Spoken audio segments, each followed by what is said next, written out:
เจ้านี่สอนให้รู้ว่าอย่าหาทำอย่าหาลองอะไรที่ไม่เคยลองวี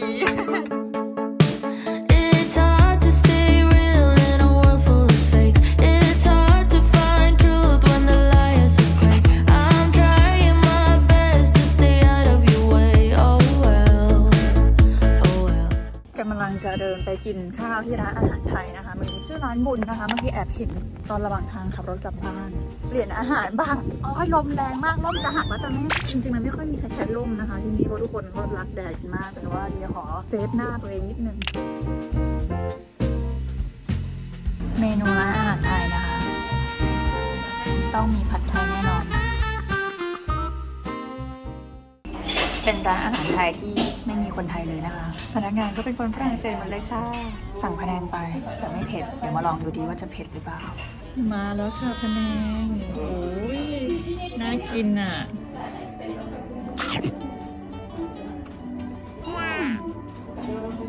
เข้มข้นมากเอาจริงป้ายังแอบเผ็ดอยู่นิดนึงแต่โอเคกินได้คือดิฉันไม่สามารถกินพะแนงที่เมืองไทยได้นะคะเพราะว่ามันเผ็ดมากเวลามาฝรั่งเศสก็คือ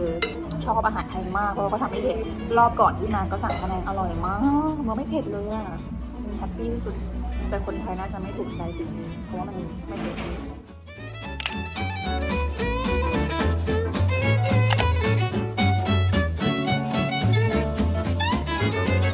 บ้านน่ารักมากคือทุกบ้านเขาจะมีชื่อนะคะบ้านแบบสมัยก่อนเกือบทุกหลังเลยเขาต้องมีชื่อติดอยู่หน้าบ้าน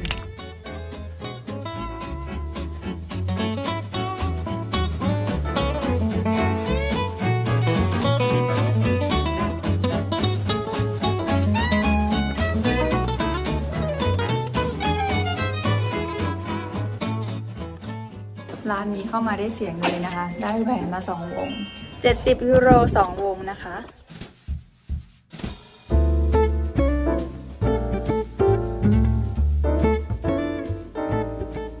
เป็นโบสถ์นะคะ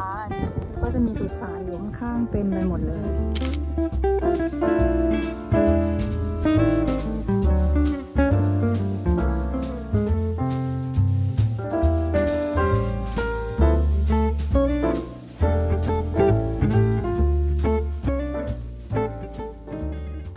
มาเจอร้านนี้นะคะแค่ดาชิลเบียงเวนิวโอ้ยชอบเลยอะ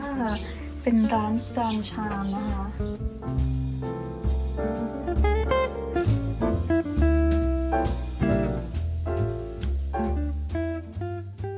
มองอยู่นานมากว่าทำไมน้ำมันถึงไหลเองที่ไหนได้มีแบบหลอดอยู่นะคะน่ารักทุกร้านเลย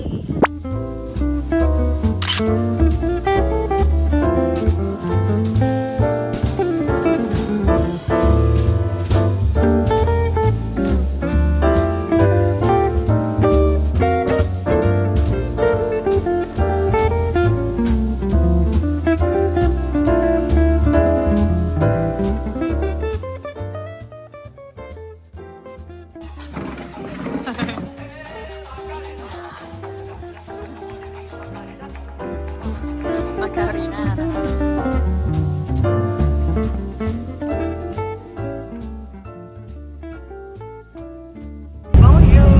วันนี้เราจะไปที่เมืองลาโคชาลกันนะคะตอนนี้อยู่บนรถบัสแล้ว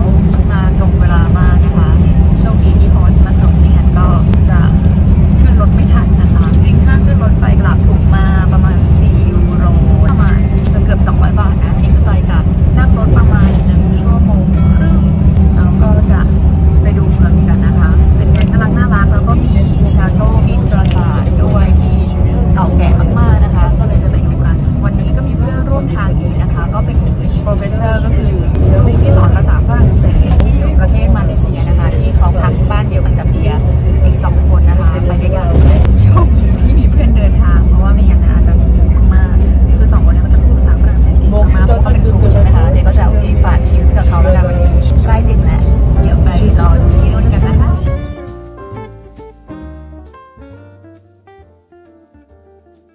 ถึงลาโคชาแล้วนะคะเราจะไปดูอาควาเรียมกันก่อนเลยเพราะอยากดู Bonjour c'est Nadia Bonjour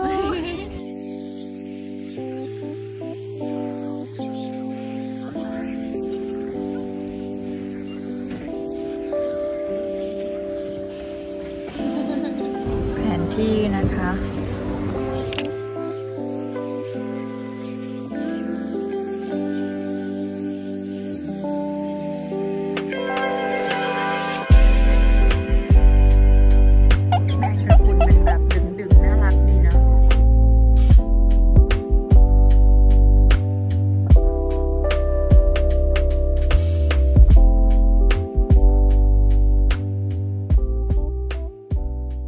สัตว์ที่ลาโคชันเขาก็จะมีเอาท์ดอร์แบบเป็นป่าๆนี้ด้วยนะคะแปลกดีอันนี้เหมือนเป็นต้นกล้วยเลยทุกคนแต่ไม่แน่ใจอ่ะสรุปนะคะเดินไปเดินมาก็คือได้เท่านี้ค่ะที่ได้ตัวนี้เพราะว่ามันพอดีข้อมือมากคือเราเป็นคนข้อมือเล็กไงแล้วอันนี้คือใส่แล้วพอดีเลยอะค่ะก็เลยแบบอ่ะต้องเอาแล้วอันอื่นคือใหญ่หมดเลยมีแค่อันนี้อันเดียวที่แบบเล็กมากๆนะคะสงสัยจะทำมาเพื่อเราอันนี้ซื้อไปเอง9 ยูโรนะคะไม่แพงมากอยู่ร้านอาหารนั้นนะคะจะบอกว่าอาหารนานมากรอครึ่งชั่วโมงเพิ่งมาจากพิซซ่าจานแรกว้าว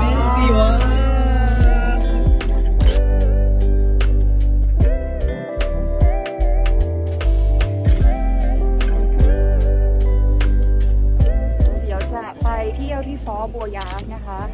ที่ฟอร์บัวยาร์เนี่ยเขาก็จะเป็นคุกเก่านะคะของฝรั่งเศสที่อยู่มานานมากแล้วจำไม่ได้ว่าปีไหนใช้เวลาสร้างประมาณ48 ปีเกือบ50 ปีเลยนะคะกำลังจะขึ้นเรือกันแล้วนะคะ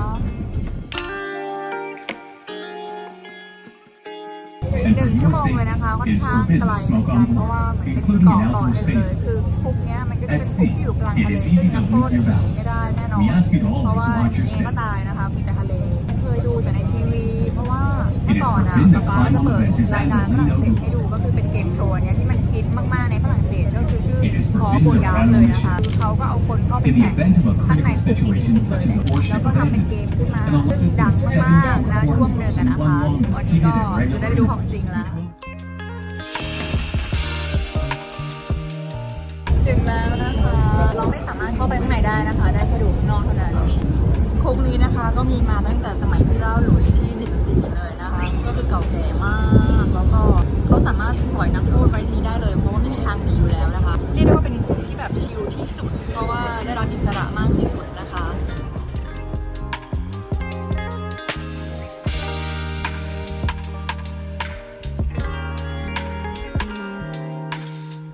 เสร็จแล้วนะคะนี่เขาต้องเปิดเพลงแบบให้เราคึกเขิมมากเลยอะก็ดีนะคะนั่งแบบชิลๆแล้วก็ลมเย็นมากถ้ามีโอกาสก็อยากเข้ามากันนะคะก็รู้สึกว่าเป็นอะไรที่ได้เห็นดูฝังดีมันเป็นของเก่าที่อยู่มานานหลายร้อยปีแล้วอ่ะเดี๋ยวนั่งกลับท่าเรือแล้ว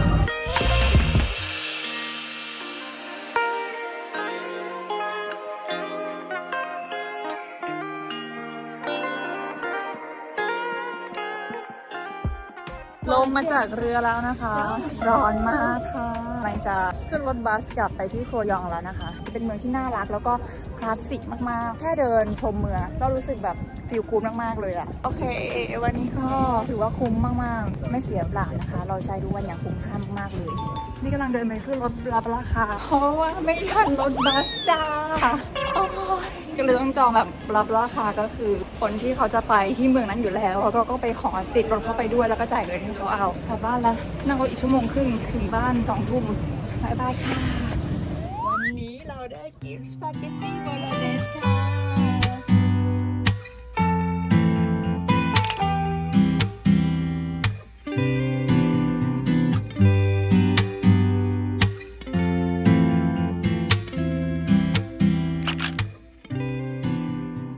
ซื้อออยสเตอร์กลับไปทำอาหารที่บ้านเย็นนี้นะคะตามเลขก็คือว่ายิ่งเลขน้อยก็คือยิ่งตัวใหญ่นะคะเลข3น่าจะกำลังดีคือไม่เล็กไม่ใหญ่จนเกินไป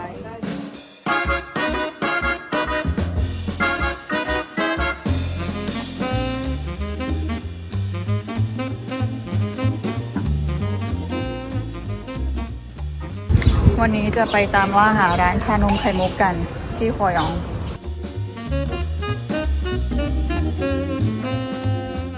สั่งมาเรียบร้อยนะคะบาร์บีคิวโคยอง เป็นชานมไข่มุกนะคะแต่ว่าเขาไม่เหมือนของบ้านเราคือเขาไม่ใส่น้ำแข็งทุกคนก็จะไม่ค่อยเย็นแบบมากๆเท่าไหร่นะคะแต่ก็อร่อยดีนะคะอันนี้เป็นชานมจัสมินที่เขาจะไม่ได้มีชานมไข่มุกแบบเป็นชาไต้หวันหรือชาไทยอะไรอย่างเงี้ยไม่มีจะเป็นชาผลไม้มีแบบมะม่วงสตรอเบอรี่มีกล้วยมีอะไรอย่างเงี้ยก็แปลกดีแล้วก็แก้วนี้ 6.5 ยูโรประมาณเกือบ200อยู่นะแต่ก็แก้วใหญ่จะมาลองไปดูหนังนะคะวันนี้ที่โรงหนังลีโดเหมือนที่เมืองไทยเลยเรียบร้อยแล้วนะคะเรากำลังจะเข้าไปดูหนังกันค่ะซื้อป๊อปคอร์นกินที่นี่ไม่มีรสชีสค่ะตอนที่ถามเขาว่ามีชีสไหมมีรสแบบโปรมาไหมเขาทำหน้าแบบเลยบอกอ๋อที่ไทยแลนด์มีเขาบอกว่าฮะจริงเหรอที่นี่มีรสหวานกับรสเค็มเรามาดูเรื่องอีเคยดูซีเบื่อ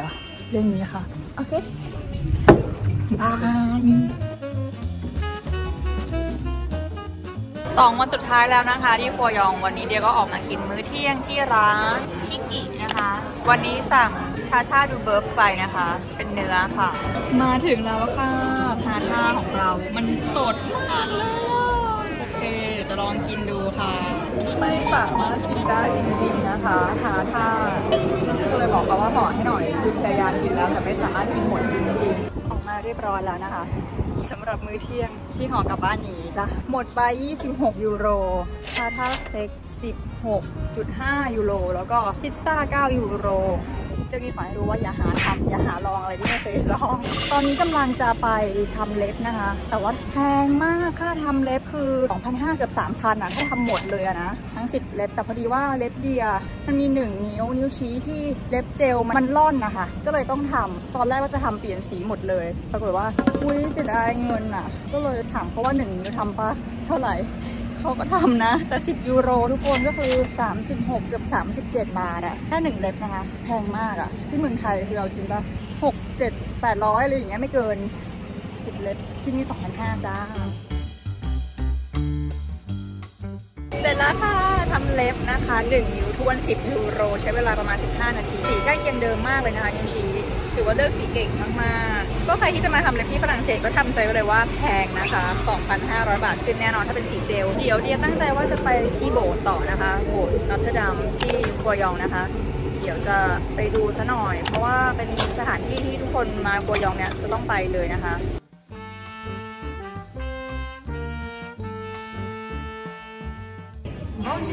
สวัสดีค่ะทุกคนวันนี้ก็เป็นวันสุดท้ายแล้วนะคะที่จะอยู่ที่เมืองครัวยองรู้สึกว่าเวลาผ่านไปไวมากวันนี้เป็นวันชาติของฝรั่งเศสนะคะ14 กรกฎาคมก็จะคึกคืนเป็นพิเศษวันนี้มากินข้าวที่ร้านลักเดเลียนะคะเป็นร้านอาหารที่ขึ้น4 ดาวครึ่งคะแนนใน Google นะคะก็เลยตามมากินสั่งเอสคาโก้ไปแล้วก็สั่งเนื้อเดี๋ยวรอดูว่าจะหน้าตาเป็นยังไงเอสคาโก้มาแล้วค่ะกินคนเดียวก็สั่งแบบ6 ตัวนะคะจะได้กินหมด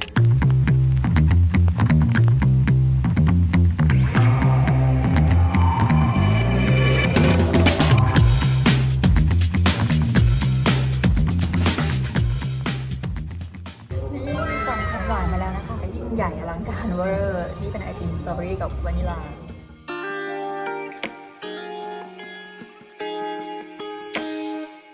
วันนี้นะคะก็ได้มีโอกาสเขียนให้กับโฮสต์นะคะอันนี้ก็เป็นข้อความที่เราต้องเขียนเหมือนกับทุกๆคนที่มาพักนะคะเนี่ยอันนี้ก็เป็นน้องที่เพิ่งกลับไปนะคะเขียนไปด้วยแบบแปลไปด้วยเพราะบางทีเราก็จำไม่ได้ว่าแกมมามันคืออะไรยังไงบ้างทุกคนก็คือต้องเขียนให้หมดเลยค่ะเดี๋ยวจะต้องลงมากินข้าวแล้วตอนนี้เวลา1 ทุ่มแต่ยังสว่างมากๆนะคะเดี๋ยววันนี้กินข้าวเสร็จปุ๊บเราก็จะไปที่หาดกันนะคะเพราะว่าวันนี้เป็นวันชาติของฝรั่งเศสค่ะเอสปานยอลBonjour. Comment on dit bonjour en espagnol? Hola. Hola. สวัสดี Oui.